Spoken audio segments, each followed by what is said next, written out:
भाभी के घर वाले मिलने आए थे, इसलिए भैया ने होटल से उनके लिए बहुत सारा खाना मंगवा लिया। मैं 28 साल की विधवा थी और घर में कुछ भी नहीं बना था। मेरी बड़ी बेटी 9 साल की थी और छोटा बेटा 5 साल का।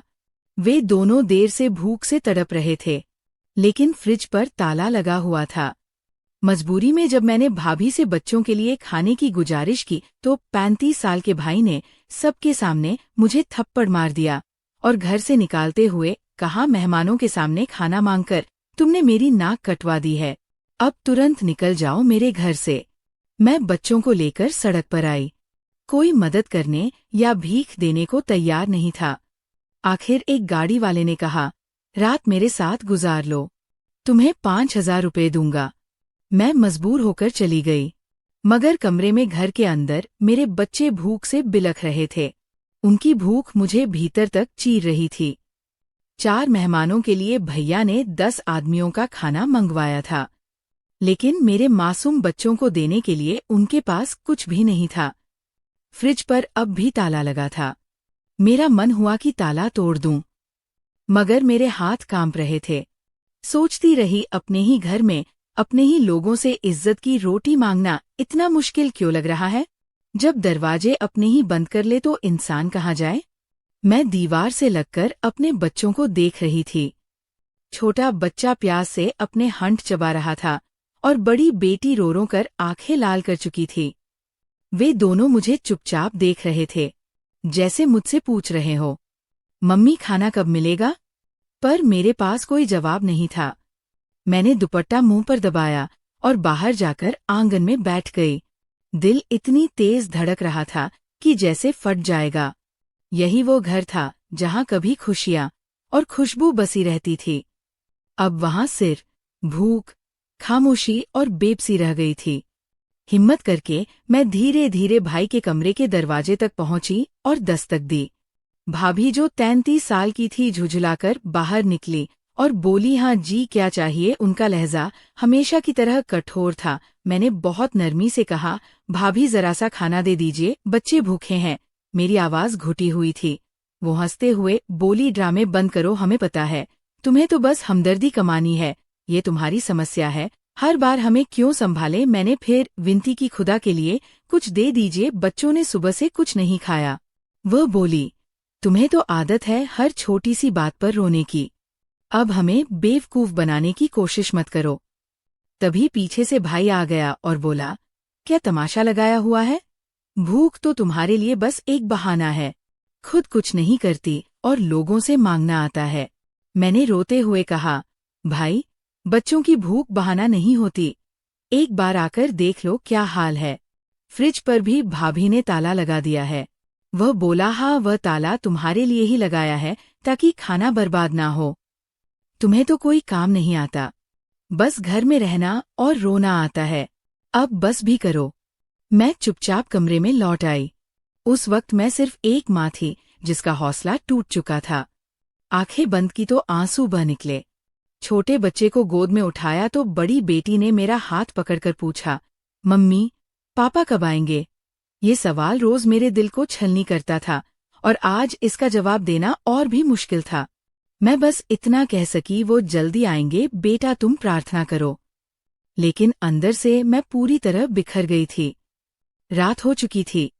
कमरे की लाइट बंद कर दी। सोचा अंधेरे में शायद भूख का एहसास थोड़ा कम हो जाए, मगर बच्चों की मासूम निगाहें राह देखती रही। भूख ना तो छिपाई जा सकती थी, ना भुलाई जा सकती थी। तभी आंगन से शोर सुनाई दिया। भाभी ने सबके सामने हंगामा कर दिया, ये औरत हम पर इल्जाम लगाती है कि हम इसे खाना नहीं देते, इसे मारते हैं, ये हमारी इज्जत खराब कर रही है। मोहल्ले वाले दीवारों के पार से झांकने लगे। भाई भी गुस्से में बोला, होश में आओ, अगर रहना है तो तमीज से रहो, वरना ये घर छोड़ दो। मैं रोते हुए बोली, ये मेरे भी बाप का घर है, मैं कहाँ जाऊं? मैं चीखी, लेकिन आवाज बहुत कमजोर थी। भाभी का गुस्सा आसमान पर था। वह मेरे पास आई और बच्चों को छीना। जब मैं आगे बढ़ी तो उन्होंने मुझे धक्का दिया। बच्चा जमीन पर गिर गया और मेरा दिल चीख उठा। अब बहुत हो चुका था। मैंने बच्चों को अपनी झोली में समेटा और दरवाज़ा खोला। रात का अंधेरा मुझे अपने गले लगा रहा था। लेकिन भाई, ये सब तमाशा देखकर भी खामोश रहा। जब मैंने सड़क पर कदम रखा तो ऐसा लगा जैसे जमीन भी मेरा साथ छोड़ चुकी हो। मैं वही औरत थी जो कभी गहने पहनती थी, गाड़ी में शान से बैठती थी, लेकिन आज नंगे पाँव शर्मिंदगी से भरी आंखों के साथ अपने ही भाई के घर से निकाली जा रही थी। सड़क पर बैठकर मैंने बच्चों को सीने से लगाया। सड़क की ठंडक मेरे पैरों में उतर रही थी और बच्चे बुखार से तप रहे थे। रात गहरी हो चुकी थी, लेकिन सुबह का कोई एहसास नहीं था। गुजरने वाली गाड़ियां हमें ऐसे देख रही थी जैसे हम कोई गंदगी हो, जैसे इस दुनिया पर बोझ हो। लोग पास से गुजरे, लेकिन किसी ने ध्यान तक नहीं दिया। मैंने बच्चों को चादर से ढांकने की कोशिश की, मगर वो चादर भी मेरे आंसुओं से भीग चुकी थी। तभी एक बस वाला रुका और झिड़कते हुए बोला, दीदी यहाँ मत बैठो, पुलिस पकड़ ले जाएगी। मैंने नजरें झुका ली और चुप रही। बच्चे थोड़ी देर सो गए। मैंने उनके माथे पर हाथ रखा तो वे पसीने से तर थे। भूख, बुखार और थकान ने उनका जिस्म तोड़ दिया था। मैं किसी से मदद नहीं मांग सकती थी, बस चुपचाप जमीन से लगी बैठी रही, जैसे उसी ने मुझे पनाह दी हो। सुबह एक बूढ़ा तांगे वाला आया और बोला, बेटी थोड़ा पुराना खाना है, ले लो, काम आ जाएगा। मैंने शुक्रिया कहा और उसके दिए 2 डिब्बे बच्चों के सामने रख दिए।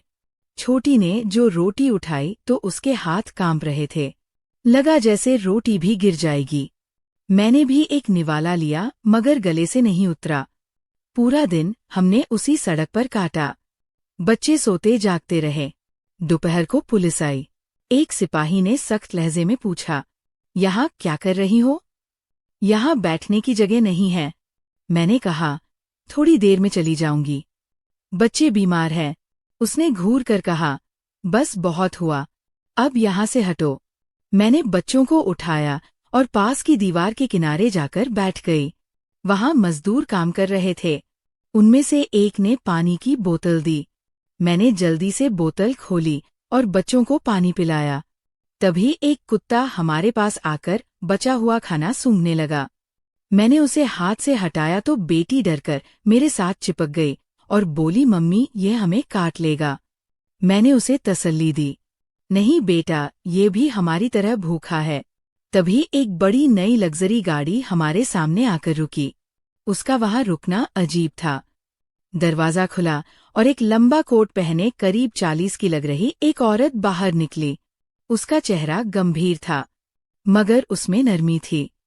वह मेरे पास आई, बच्चों को देखा और 2 पल चुप रही। फिर नरमी से बोली, क्या तुम वही हो जिसे मैं ढूंढ रही हूं? मैंने उसे देखा। चेहरा अजनबी था, पर आंखों में ऐसी पहचान थी जैसे बरसों से जानती हो। मैंने कुछ नहीं कहा, बस देखा। उसने मेरा हाथ थाम लिया। ठंडे हाथों में भी अजीब सी गर्माहट थी। उसने मुझसे कहा, मैं इन्हें यहाँ नहीं छोड़ सकती। मैंने बच्चों की हालत देखी, बहुत बुरी है। मैंने हिम्मत करके पूछा, आप कौन हैं? वह मुस्कुराई जैसे इसी सवाल का इंतजार था। बोली, कभी बताऊंगी, अभी बस मेरे साथ चलो। तुम्हें और बच्चों को आराम की जरूरत है। मैं उलझ गई। दिल कहता था मत जाओ, अजनबी है, मगर अक्ल कहती थी, और रास्ता ही क्या है? बच्चों के चेहरे याद आए और मैंने हामी भर दी। वो औरत आगे बढ़ी, गाड़ी का दरवाजा खोला। मैंने बच्चों को बारी बारी से अंदर बैठाया। गाड़ी की खुशबू जैसे किसी और दुनिया की थी। सीट पर बैठते ही बच्चों ने आंखें बंद कर ली, जैसे पहली बार चैन की सांस मिली हो। रास्ते भर खामोशी थी, लेकिन भारी नहीं। उसने बैग से जूस निकालकर बच्चों को दिया और थर्मस से चाय निकालकर मेरे हाथ में रख दी। मेरी आंखें भर आई। मैंने पूछा, आप हमें क्यों लाई हैं? क्या आप हमें जानती हैं? वह बोली, हाँ, मैं तुम्हें जानती हूँ, बस तुम मुझे नहीं जानती। तुमसे मिलने में देर हो गई, लेकिन अब तुम सामने हो, यही काफी है। मैं चुप हो गई। मुझे बस इतना काफी था कि मेरे बच्चे नरम सीट पर सो गए थे और आज की रात छत के नीचे गुजरेगी। उसने एक फोन कॉल की। हाँ, ये मिल गई है। बच्चों के साथ है। मैं पहुंच रही हूँ। मैंने नजरें झुका ली। कुछ समझ तो आया लेकिन पूरा नहीं। करीब 15 मिनट बाद गाड़ी एक बड़ी हवेली के सामने रुकी। दरवाजा खुलते ही मैं ठिठक गई। ना वो गली, ना सड़क, ना टूटा फर्श जिस पर मेरे बच्चे सोते थे, बल्कि संगमरमर की चमकती टाइलें, फूलों से महकता दरवाजा और इतना आलीशान नजारा कि जैसे किसी दूसरी दुनिया में आ गई हो। मेरे नंगे पांव कालीन पर पड़े, जिसकी कीमत मेरे सालों की मेहनत से ज्यादा लग रही थी। बच्चे भी चुप थे, जैसे समझ गए हो कि यहाँ शोर नहीं करना। तभी 3 औरतें सफेद यूनिफॉर्म में आईं। एक ने बेटे को गोद में लिया, दूसरी ने बेटी का हाथ थामा और बोली, हम इन्हें ऊपर ले जा रहे हैं, नहला देंगे और खाना भी देंगे। आप निश्चिंत रहिए। मैंने उस औरत की तरफ देखा जिसने हमें यहाँ तक पहुँचाया था। उसने सिर हिलाया और मैंने बच्चों को जाने दिया। उनके कदम अब सुकून की ओर बढ़ रहे थे। वो औरत बोली, चलो मेरे साथ। मैं उसके पीछे पीछे चली। हम एक विशाल हाल में पहुंचे। छत इतनी ऊंची थी कि आवाज गूंजती थी। दीवारों पर मशहूर और खानदानी तस्वीरें टंगी थी और उनमें एक बड़ी तस्वीर थी, मेरे पति की सफेद कोट, गुलाबी टाई, संजीदा चेहरा और वही आंखें जो हर रात मेरे ख्वाब में आती थी। मेरे कदम रुक गए जैसे किसी ने मेरी सांस रोक दी हो। मैंने दोनों हाथों से सीना थाम लिया। हाँ, ये वही है। उसने मेरे कंधे पर हाथ रखा। मेरे अंदर शोर था, यादें थी, लेकिन मैं कुछ बोल नहीं सकी। मेरी नजरें उस तस्वीर से हट ही नहीं रही थी। दिल एक पल को ऐसे धड़का जैसे लंबे अरसे बाद किसी अपने को देखा हो। मैं वहां खड़ी जैसे पत्थर की मूर्ति बन गई थी और वक्त रुक सा गया था। फिर वह मुझे एक छोटे साफ सुथरे कमरे में ले गई। लकड़ी की मेज पर एक फाइल रखी और बोली, बैठो, तुम्हें बहुत कुछ बताना है। मैं धीरे से बैठ गई। उंगलियां आपस में उलझ गई। उसने फाइल खोली और कागजात मेरे सामने रखे। ये देखो, तुम्हारे पति ने अपने आखिरी दिनों में ये दस्तावेज तैयार किए थे। कंपनी के 50% शेयर तुम्हारे और तुम्हारे बच्चों के नाम थे। ये उनकी वसीयत है, बैंक स्टेटमेंट है, प्रॉपर्टी रिकॉर्ड्स है, लेकिन तुम्हारा नाम हर जगह से मिटा दिया गया। मैं कागजों को देखती रही, पर दिमाग सुन था। बस एक ही जुमला सुनाई दिया, तुम्हें गायब कर दिया गया। मेरी जुबान से कांपते हुए निकला, किसने? वह बोली, पता चल जाएगा, लेकिन पहले समझो तुम सिर्फ पत्नी या माँ नहीं हो, तुम कानूनी वारिस हो और तुम्हें बरसों से धोखा दिया गया है। उसकी आवाज में पूरा यकीन था। मैंने हिचकिचाकर पूछा, आपको कैसे पता चला? वह बोली, तुम्हारे पति अनिरुद्ध मेरे बिजनेस पार्टनर थे। जब उनकी मौत हुई तो मुझे अजीब लगा कि उनकी पत्नी, बच्चे या कोई वारिस सामने क्यों नहीं आया। मैंने तहकीकात करवाई, लेकिन तुम्हारे बारे में कोई सुराग नहीं मिला। बस इतना सुना कि पत्नी बच्चों समेत कहीं गायब हो गई है। कुछ लोगों ने तो यहाँ तक कहा कि तुम किसी मर्द के साथ भाग गई हो। मेरी आंखें बंद हो गई, सांस रुकने लगी। उसने कहा, मुझे यकीन नहीं था। मैं जानती थी वो तुमसे मोहब्बत करता था और तुम ऐसा कभी नहीं कर सकती। तब मैंने तुम्हें ढूंढना शुरू किया। तुम्हारे पुराने घर गए, लेकिन वहां कोई और रह रहा था। नया पता किसी को नहीं मालूम था। सोशल मीडिया, कानूनी जरिए, प्रॉपर्टी एजेंट्स, हर जगह तलाश की, पर तुम्हारा नाम कहीं नहीं मिला। और अब तुम मेरे सामने हो। ये सब कुछ तुम्हारा है, लेकिन अब तुम्हें अपने हक के लिए खड़ा होना होगा। मैं खामोश रही। कमरे में गहरा सन्नाटा था। दीवार पर एक पुरानी तस्वीर टंगी थी, मेरे पति और उस औरत की, किसी सेमिनार या अवार्ड शो की। दोनों खुश नजर आ रहे थे। दिल में सवाल उठा मगर मैंने दबा लिया। वो बोली, मुझे पता है तुम्हें सब समझने में वक्त लगेगा, मगर याद रखना तुम तन्हा नहीं हो। मैंने धीमी आवाज में कहा, मुझे लगता था मेरी दुनिया खत्म हो गई है, मैं बस जिंदा लाश हूं। उसने नरमी से जवाब दिया, नहीं, तुम केवल किसी की संपत्ति नहीं हो, तुम में पूर्ण अस्तित्व है। अब वक्त है अपने लिए और अपने बच्चों के लिए जीने का। उस रात मुझे नींद नहीं आई। बच्चे गहरी नींद में सुकून से सो रहे थे, लेकिन मैं जागती रही। छत को घूरते हुए बार बार वही फाइल, वो तस्वीरें, उस औरत की आवाज और सबसे बढ़कर वो सच जहन में घूमता रहा। वो सच जो बरसों से मुझसे छुपाया गया था। मैं चाहती तो उस रात ही उस औरत से सब कुछ पूछ लेती, मगर मैंने खुद को रोका, क्योंकि मुझे मालूम था कि सुबह जो कुछ सामने आने वाला है वह मेरी जिंदगी को पूरी तरह बदल देगा और मुझे होश में रहना होगा। अगले दिन नाश्ता भी उसी के साथ हुआ। बच्चों ने पहली बार बिना शिकायत किए खाना खाया।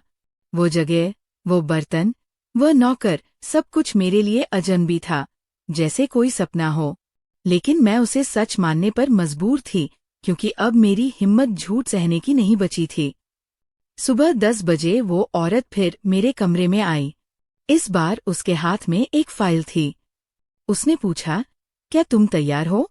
मैंने सिर हिलाया और कहा, हाँ, अब सच सुनने के लिए किसी तैयारी की जरूरत नहीं। हम दोनों फिर से उसके ऑफिस रूम में बैठे। उसने फाइल खोली और कागज दिखाया। ये वो इंश्योरेंस पॉलिसी है जो तुम्हारे पति ने ली थी। उसमें तुम्हारा नाम लिखा है और तुम्हारे बच्चों के नाम भी अंकित हैं। मैंने कागज देखा। सचमुच हर लाइन पर मेरा नाम और बच्चों की पहचान दर्ज थी। उसने फिर दूसरा कागज निकाला और कहा, ये क्लेम फॉर्म है, जरा देखो यहाँ किसके दस्तखत हैं। मैं झुककर देखने लगी और मेरी जैसी दुनिया रुक गई। वह मेरे भाई के दस्तखत थे और मेरी जगह पर जाली हस्ताक्षर थे। उसने समझाया कि तुम्हारे पति की मौत के तुरंत बाद उन्होंने उसके सारे मामले अपने कब्जे में कर लिए, तुम्हारा पुराना घर बेच दिया और किसी जान पहचान वाली के जरिए पुलिस रिपोर्ट में तुम्हें लापता दिखा दिया। पोस्टमार्टम की तस्वीरें ली गई, ना ही मौत पर कोई जांच हुई। सब कुछ जल्दी जल्दी दफना दिया गया, जैसे तुम्हारे पति के साथ तुम्हारा अस्तित्व भी खत्म कर दिया गया हो। जब मैंने हैरानी से पूछा कि पुलिस ने ये सब कैसे मान लिया, तो उसने कहा उन्होंने अपने प्रभाव और पैसों से सब कुछ चुप करवा दिया। फिर उसने बताया कि उसने इंश्योरेंस कंपनी से पता लगाया। वहां से मालूम हुआ कि सारी रकम निकल चुकी है और जब उसने सवाल उठाया तो उसे गुमराह किया गया। मैंने धीमे स्वर में पूछा, कितनी रकम थी? उसने सहजता से जवाब दिया, करीब 4 रुपए करोड़। ये सुनकर मेरे पैरों तले जमीन खिसक गई। मैं अपने बच्चों को 2 वक्त की रोटी के लिए तरसाती रही और वे लोग इतनी दौलत पर मौज करते रहे। उसने फाइल से बैंक स्टेटमेंट भी निकाली और बताया, ये वही अकाउंट है जिसमें तुम्हारे पति की सेटलमेंट की रकम आई थी। कुछ ही दिनों में सारी रकम निकाल ली गई। ये अकाउंट तुम्हारे नाम पर था, लेकिन पता बदल दिया गया था। तुम्हारे नकली दस्तखत लगाए गए और अब इस अकाउंट का कोई रिकॉर्ड तुम्हारे पहचान नंबर से जुड़ा नहीं है। बहुत मेहनत से मैंने ये सब पता किया है। ये सब सुनकर मैं कुर्सी से टिक गई। मुझे लगा कमरा घूम रहा हो। हर फाइल, हर दस्तावेज जैसे मेरे जिस्म पर छुरी चला रहे हो। मैंने कांपते हुए पूछा, और मेरे पति की कंपनी? वह बोली, अभी भी मामला चल रहा था। उनके शेयर तुम्हारे और तुम्हारे बच्चों के नाम पर थे। बस कानूनी तौर पर दावा करना बाकी था। मैं तुम्हारे पति की बिजनेस पार्टनर होने के नाते सब रोक तो नहीं सकती थी, लेकिन मैंने कोशिश कभी नहीं छोड़ी। लोग तरह तरह की बातें करते। कोई कहता तुम किसी के साथ भाग गई हो, कोई कहता तुम्हारे पति ने खुद तुम्हें निकाल दिया। एक वकील ने तो यहाँ तक कहा कि इस तरह की औरतें माल के लिए कुछ भी कर सकती है। उस वक्त मेरे हाथ गुस्से से कसकर बंद हो गए। पहली बार मैंने अपने लिए गुस्सा महसूस किया, लेकिन वो गुस्सा आंसुओं में नहीं, दिल में जमा हुआ। मैंने ठान लिया कि अब मैं खामोश नहीं बैठूंगी। उसने मुस्कुराकर कहा, मैं जानती थी तुम यही कहोगी, इसलिए सब तैयार रखा है। कल से हम कानूनी कार्यवाही शुरू करेंगे, लेकिन उससे पहले तुम्हें अपनी पहचान और बच्चों के कागजात फिर से बनवाने होंगे। मैंने दृढ़ होकर कहा, मैं तैयार हूँ। अब मेरे बच्चों का भविष्य दाव पर है और मैं उनका हक लेकर रहूंगी। उसने मेरा हाथ थामा और कहा, हम ये जंग साथ लड़ेंगे। उस पल मुझे लगा ये औरत सिर्फ पार्टनर नहीं बल्कि मेरी जंग की साथी है। मेरी आंखों में ये नमी आई, लेकिन पहली बार वह कमजोरी की नहीं बल्कि ताकत की निशानी थी। मैंने अपना नाम, अपनी पहचान और अपनी आवाज वापस लाने की कसम खा ली। अब मेरी हर सांस और हर कदम जंग था। सबसे पहले बच्चों को सुरक्षित किया गया। उन्हें घर के अलग हिस्से में रखा गया, जहां एक नर्स, मनोवैज्ञानिक और टीचर उनकी देखभाल कर रहे थे। उनकी सेहत के लिए सही खुराक, मानसिक सुकून और पढ़ाई का इंतजाम किया गया। इसके बाद मैंने खुद को बदलना शुरू किया। सबसे पहला काम था कानूनी दस्तावेज बहाल करवाना। मैं ऑफिस गई, दोबारा पहचान पत्र बनवाया, बच्चों के फॉर्म निकाले और पति का असली मृत्यु प्रमाण पत्र हासिल किया। ये सब आसान नहीं था, लेकिन उसकी टीम हर जगह मेरे साथ थी। हर दस्तखत, हर उंगली का निशान, हर तस्वीर मुझे दोबारा जिंदगी की ओर ले जा रही थी। इसके बाद हमने सबूत जुटाने शुरू किए। सबसे अहम था कंपनी के असली रिकॉर्ड और सच्चाई को साबित करना। इसमें हमें पुराने अकाउंटेंट, इंश्योरेंस कंपनी के रिटायर्ड अफसर और मोहल्ले के कुछ जानकारों से मदद मिली। इसी दौरान हमें नरेश मिला। वह मेरे पति का ड्राइवर था और सालों से लापता था। उसने आकर कहा, दीदी, मैंने अपनी आंखों से देखा था, वह दस्तखत आपके नहीं थे। सब कुछ मेरे सामने हुआ था। मुझे धमकाया गया कि अगर मैंने सच बोला तो मेरे घर वालों को नुकसान होगा, इसलिए मैं चुप रहा। हमने उसकी गवाही रिकॉर्ड की। फिर सबसे नाजुक कदम उठाया, भाभी की कॉल रिकॉर्डिंग। वह अक्सर शाम को अपने पति से फोन पर बात करती थी। हमारी टीम के एक माहिर ने उनके नौकर से पुराना नंबर निकलवाया और उसी पर कॉल मिलवाई। सॉफ्टवेयर की मदद से वो कॉल रिकॉर्ड की गई।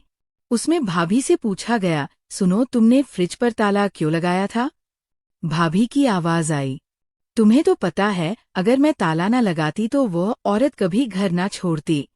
मुझे मालूम था कि वो भूखी माँ बच्चों के लिए झुकेगी और हमें उसे बाहर निकालना ही था, जो हमने कर दिया।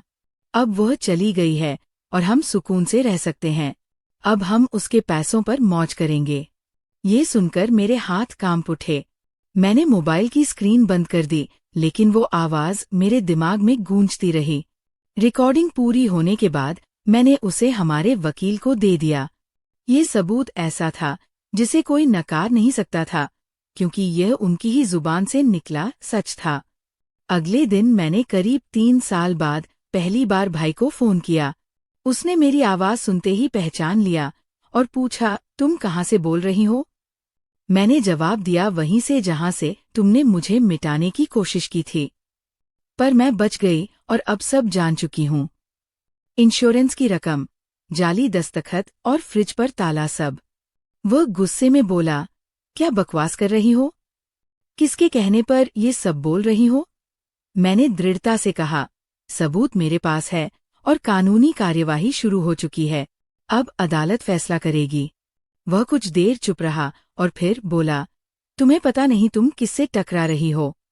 मैंने कॉल काट दी और मन ही मन सोचा, जब एक माँ इंसाफ के लिए खड़ी होती है तो उसके सामने कोई भी साजिश टिक नहीं सकती।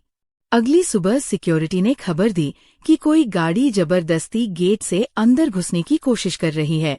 कैमरे में साफ दिखा कि वह मेरा भाई था और उसके साथ एक और शख्स था। सिक्योरिटी ने उन्हें रोके रखा और पुलिस को खबर दी। पुलिस आते ही दोनों को गिरफ्तार कर लिया गया। उनके पास से बच्चों के कपड़े, एक खिलौना और स्कूल के बैग बरामद हुए। ये सिर्फ अफवाह फैलाने और डराने की चाल थी। मैं कांप तो गई, लेकिन भीतर से मजबूत रही। पहले जो औरत हर चोट पर टूट जाती थी, अब हर जख्म को हथियार बना चुकी थी। इसके बाद हमने सारे सबूत अदालत में पेश कर दिए, रिकॉर्डिंग, वित्तीय कागजात, जाली इंश्योरेंस दस्तावेज और बच्चों की कस्टडी से जुड़े प्रमाण। पहले ही सुनवाई में जज ने कहा, यह सिर्फ जायदाद का केस नहीं बल्कि एक औरत, माँ और पत्नी की पहचान का मुकदमा है। उस दिन अदालत का दरवाजा खुलते ही हमें यकीन था कि इंसाफ अब हमारी चौखट तक जरूर पहुंचेगा। मैंने सादा सफेद लिबास पहना था, जो उम्मीद की तरफ साफ और उजाला था। साथ खड़ी औरत ने कहा, आज तुम सिर्फ गवाह नहीं बल्कि इस पूरी कहानी का केंद्र हो। तुम्हारी सच्चाई सब कुछ बदल सकती है। मैं मन ही मन प्रार्थनाएं करते हुए अदालत के दरवाजे के अंदर दाखिल हुई। अंदर का माहौल गंभीर था। दीवारों पर लकड़ी की सजावट और जज की कुर्सी सब कुछ जैसे फैसले का इंतजार कर रहे थे। मेरे भाई और भाभी पहले से मौजूद थे। उनके चेहरे पर अब वो घमंड नहीं था। भाई का चेहरा पीला पड़ चुका था और भाभी बार बार अपनी चादर ठीक कर रही थी, जैसे कुछ छुपाना चाहती हो। जज कमरे में दाखिल हुए। सभी खड़े हुए और सुनवाई शुरू हुई। हमारे वकील ने सारे दस्तावेज अदालत में रखे। उनकी बात पूरी भी नहीं हुई थी कि जज ने पूछा, आप कह रहे हैं कि अनिरुद्ध ने अपनी पूरी जायदाद पत्नी और बच्चों के नाम की थी, लेकिन ये सब कानूनी रूप से साबित नहीं हुआ था।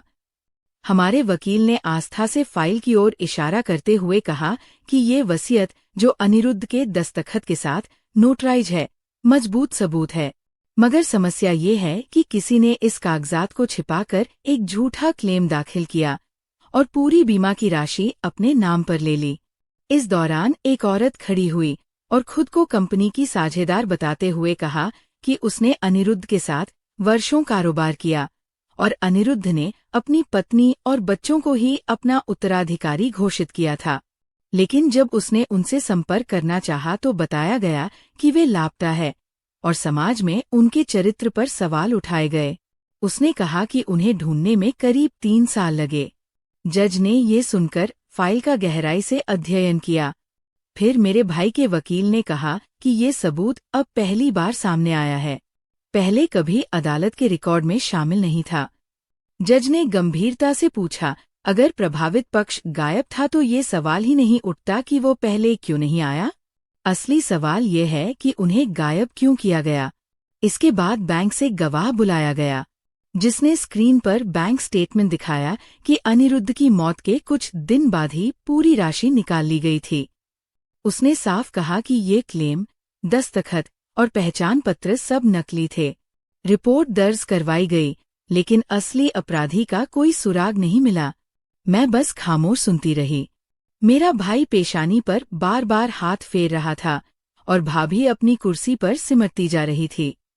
फिर अदालत ने बीमा कंपनी के प्रतिनिधि को बुलाया, जिसने बताया कि एक आदमी आया था और कहा कि अनिरुद्ध की पत्नी गायब है, इसलिए क्लेम उसे दिया जाए। जज ने पूछा, क्या उस आदमी की पहचान हुई थी? जवाब मिला नहीं, क्योंकि पुलिस रिपोर्ट भी यही कहती थी कि पत्नी लापता है। इस पर जज ने टिप्पणी की, इसका मतलब है कि ये सब एक सुनियोजित साजिश थी ताकि असली वारिस को गायब दिखाकर संपत्ति पर कब्जा किया जा सके। अदालत में सन्नाटा छा गया। भाई ने गुस्से से कुर्सी पर हाथ मारा, मानो अब भी यकीन नहीं कर पा रहा था कि ये सब सच है। तभी सबसे बड़ा मोड़ आया। अदालत में एक वीडियो रिकॉर्डिंग पेश की गई, उसी कॉल की जिसमें भाभी खुद कबूल कर रही थी कि ताला उसी ने लगाया ताकि मुझे परेशान करके घर छोड़ने पर मजबूर किया जा सके। वीडियो चलते ही जज के चेहरे का रंग बदल गया और पूरा माहौल खामोश हो गया। जज ने पूछा, क्या ये आवाज भाभी की है? वकील ने कहा कि अदालत चाहे तो फॉरेंसिक जांच करवा सकती है। ये सब सुनकर जज ने कहा, यह मामला केवल विरासत का नहीं बल्कि एक सोची समझी साजिश और इंसानियत के खिलाफ अपराध का है। और अंत में हमारे वकील ने अनिरुद्ध की दोबारा हासिल की गई पोस्टमार्टम रिपोर्ट पेश की, जिसमें नई बातें दर्ज थी, जैसे शरीर में जहर के हल्के लक्षण और एक अनजाना इंजेक्शन का निशान। हमारी जांच में ये भी सामने आया कि मरने से कुछ दिन पहले अनिरुद्ध का कंपनी के अकाउंटेंट से झगड़ा हुआ था। अदालत ने अकाउंटेंट को बुलाया, जिसने बाद में कबूल किया कि वह मेरे भाई के दबाव में था। उसे कहा गया था कि कंपनी के हिस्सेदारी वाले दस्तावेजों में बदलाव करें और अनिरुद्ध के दस्तखत के नमूने किसी खास व्यक्ति तक पहुंचाए। शुरू में उसे लगा कि ये सिर्फ एक अंदरूनी समझौता है, लेकिन बाद में सच्चाई कुछ और निकली। उसकी गवाही ने पूरे मामले का रुख बदल दिया। अदालत के कमरे में गहरी खामोशी छा गई। वही खामोशी जो किसी बड़े खुलासे से पहले होती है। हर दीवार, हर कुर्सी और हर नज़र किसी नए सच के इंतजार में थी। हम 2 हफ्तों की गवाहियों और सबूतों से एक मजबूत मुकदमा बना चुके थे। जज के चेहरे पर अब उलझन कम और यकीन ज्यादा था, और हम आखिरी दलील की ओर बढ़ रहे थे।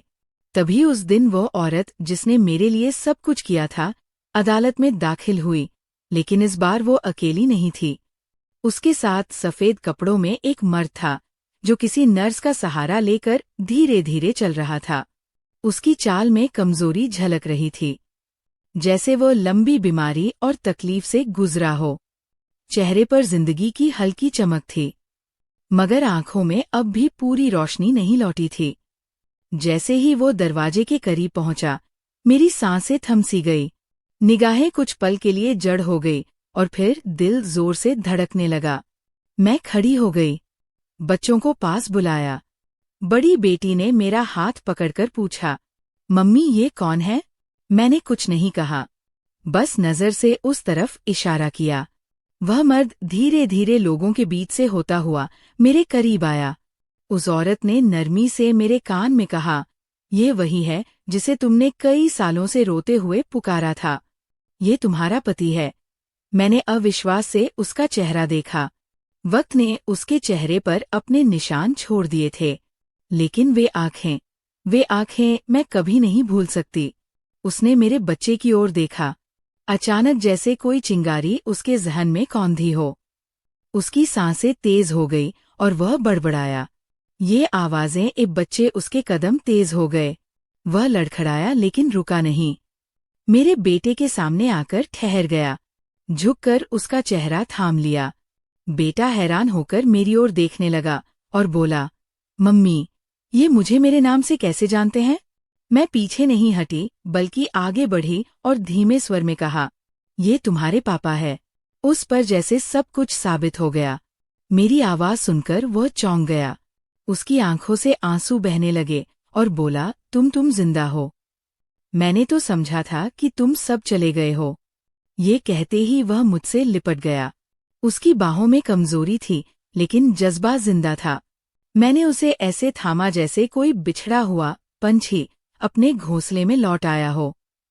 बच्चे भी उनके पैरों से लिपट गए, और मैंने पहली बार अपने बेटे को इतना मजबूती से गले लगाते देखा। वह जोर से चिल्ला रहा था, पापा पापा। अदालत में पूरी तरह सन्नाटा था। जज भी अपनी कुर्सी से आगे झुककर ये नजारा देख रहे थे। किसी ने कोई सवाल नहीं किया।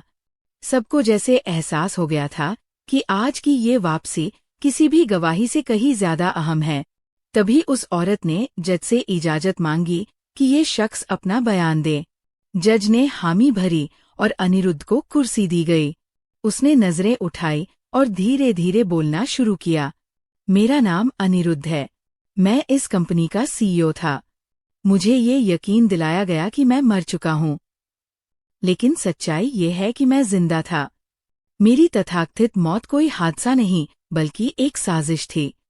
मेरे अपने ही लोगों ने मुझे रास्ते से हटाने के लिए इंजेक्शन दिया, जिससे मेरी याददाश्त प्रभावित हो गई और मुझे करीब 1.5 महीने तक बेहोश रखा गया। जज ने पूछा, क्या आपको याद है वे लोग कौन थे? अनिरुद्ध ने सिर झुकाया और फिर कहा, वह मेरे साले और उसकी पत्नी थे। ये सुनकर अदालत में जैसा धमाका हो गया। जज ने कलम गिरा दी और सबकी नजरें उस भाई और भाभी पर टिक गई। वे दोनों कुर्सियों पर सख्त पड़ गए। भाभी हाथ जोड़ने की कोशिश करने लगी, लेकिन जज ने तुरंत टोकते हुए कहा कि ऐसी हरकत अदालत में बर्दाश्त नहीं की जाएगी। अनिरुद्ध ने आगे बताया, मुझे एक प्राइवेट क्लिनिक में रखा गया, जहां मेरे सारे कागजात गायब कर दिए गए और मेरे बारे में झूठी बातें फैलाई गई। कुछ मुलाजिमों ने मुझ पर रहम किया और फिर एक सामाजिक संस्था के जरिए मेरे पार्टनर तक खबर पहुंचाई। मैं लंबे इलाज के बाद जैसे ही अपने बच्चों की आवाज सुन पाया, मेरी सारी याददाश्त लौट आई। उसकी बात सुनकर मैंने आंसू भरी आंखों से सिर हिलाया और मन ही मन शुक्र अदा किया। मैंने तो रब से सिर्फ इंसाफ मांगा था, लेकिन उसने मुझे मेरा पति लौटा दिया। जज ने सुनवाई थोड़ी देर के लिए रोक दी ताकि हम संभल सके। बाहर निकलते ही मीडिया ने सवालों की बौछार कर दी, लेकिन उस औरत ने सबको चुप रहने का इशारा करते हुए कहा, आज हम बस खामोशी से शुक्रगुजार हैं। पत्नी ने इंसाफ मांगा था और उसे उसका हक मिल गया। अब कानून बोलेगा। मेरे पति को सुरक्षा में गाड़ी से ले जाया गया। बच्चे उनका हाथ थामे रहे। बेटी बार बार उनकी शर्ट पकड़ लेती जैसे डर हो कि वे फिर से कहीं चल ना जाए। बेटा उनके साथ कदम से कदम मिलाकर चल रहा था, जैसे बरसों की कमी इन कुछ घंटों में पूरी करना चाहता हो।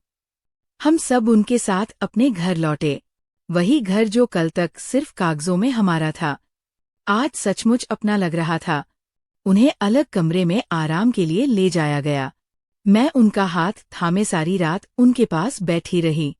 तुमने ये सब कैसे सहा होगा? उसने मुझसे पूछा तो मैंने कहा, क्योंकि मुझे यकीन था कि एक दिन तुम्हें सब याद आ जाएगा। मुझे बस अपने बच्चों पर भरोसा था और भगवान पर। वो खामोश रहा, फिर बोला, अब मैं सब कुछ ठीक कर दूंगा। मैंने जवाब दिया, अब हमें कुछ ठीक नहीं करना, हमें बस अपने बच्चों और अपने सच के साथ जीना है। उस पल मुझे लगा जैसे मेरी पूरी जिंदगी वापस आ गई हो। अदालत में जो हुआ वो कानून का कमाल था, मगर जो रब ने मेरे लिए लिखा था वह किसी अदालत की पहुंच में नहीं था। रिश्ते जब टूट चुके थे तो एक हिस्सा मर चुका था, मगर सच जिंदा था और सबसे बढ़कर मेरा पति जिंदा था। ये वापसी सिर्फ एक इंसान की नहीं थी, बल्कि हमारी जिंदगी की वापसी थी। अदालत से बाहर निकलते हुए मुझे लगा जैसे मेरी जिंदगी का हिसाब बराबर हो गया हो। जब जज ने फैसला सुनाया कि तमाम जायदाद, साधन और कंपनी के कानूनी शेयर पत्नी और बच्चों के नाम किए जाते हैं, तो मेरी सच्चाई साबित हो गई। मैंने पति का हाथ थामा, बच्चों की तरफ देखा और अंदर ही अंदर भगवान का शुक्र अदा किया। ये न्याय देर से मिला, पर पूर्ण मिला। अब वो घर केवल एक इमारत नहीं रह गया था, बल्कि हमारी शरण स्थली बन चुका था। घर की दीवारें और दरवाजे जैसे कह रहे हो, तुम वापस आ गए हो। पति ने कारोबार संभालना शुरू किया, मगर पहले से ज्यादा नरमी और सादगी के साथ बच्चे भी दोबारा स्कूल जाने लगे और हर रोज मुझसे अपनी दिन भर की बातें साझा करते। मैं रसोई में खड़ी उनकी आवाजें सुनती तो दिल सुकून से भर जाता, मगर हर रात जब सन्नाटा होता तो वही पुराना ख्याल अंदर जाग उठता, जो हिसाब पूरा होने से पहले जगता था। 9 महीने गुजर चुके थे। इन महीनों में मैंने ना किसी से राब्ता किया, ना किसी की खबर ली। लेकिन एक दिन रेखा, जो पहले मेरे भाभी के घर नौकरानी थी, घर के बाहर आ गई। मैंने उसे अंदर बुलाया। वह परेशान थी और उसके हाथ में एक लिफाफा था। मैंने पूछा, क्या हुआ? उसने धीरे से कहा, दीदी, वह भी बहुत बुरी हालत में है, कर्ज में डूब चुकी है और मकान मालिक ने नोटिस दे दिया है। मैंने कोई प्रतिक्रिया नहीं दी। वह बोलती रही, आपका भाई जेल में है, अब वहां कोई सहारा नहीं है, बच्चे स्कूल छोड़ चुके हैं और उनकी फीस देने का कोई इंतजाम नहीं। जिन लोगों के साथ कभी चाय पर बातें होती थी, अब वे दरवाजा तक नहीं खोलते। 3 दिन बाद मैं उसी दरवाजे पर पहुंची जहां से मुझे धक्के देकर निकाला गया था। वही दरवाजा जो कभी मेरे लिए अपमान का निशान था, आज मेरे फैसले की गवाही बनने वाला था। मैंने बेल बजाई, दरवाजा खुला और सामने भाभी खड़ी थी। उनके चेहरे पर ना तो रब था, ना कोई चमक, बस थकान और हार दिखाई दे रही थी। मुझे देखते ही वो कुछ कदम पीछे हट गई। उनकी आंखों में हैरानी थी और शायद थोड़ी शर्मिंदगी भी। मैंने नजरें नहीं झुकाई। वह चुप रही। मैंने कहा, पहचाना? वह धीरे से बोली, तुम यहाँ क्यों आई हो? अब तो वो सब कुछ तुम्हें मिल चुका है।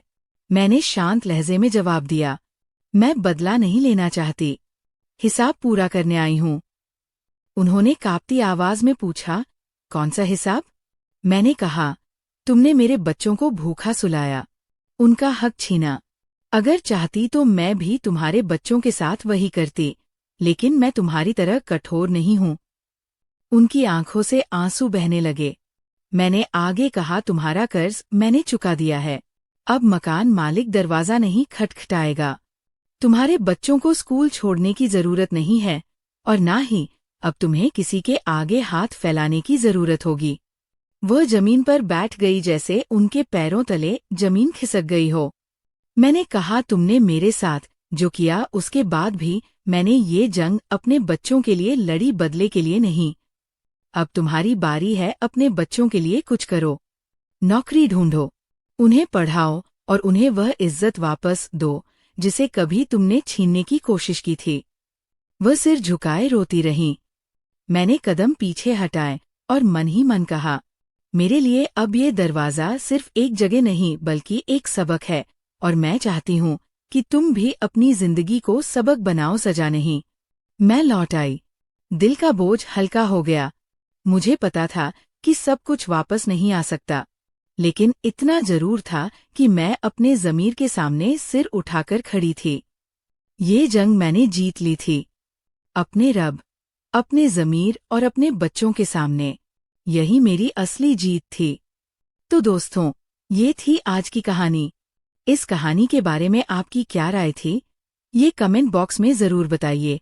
अगर आपको कहानी पसंद आई हो तो वीडियो को लाइक करें और चैनल को सब्सक्राइब करें और बेल आइकन पर क्लिक करके इसे ऑल पर सेट करें ताकि आपको नई वीडियो की सूचना तुरंत मिल जाएगी। धन्यवाद।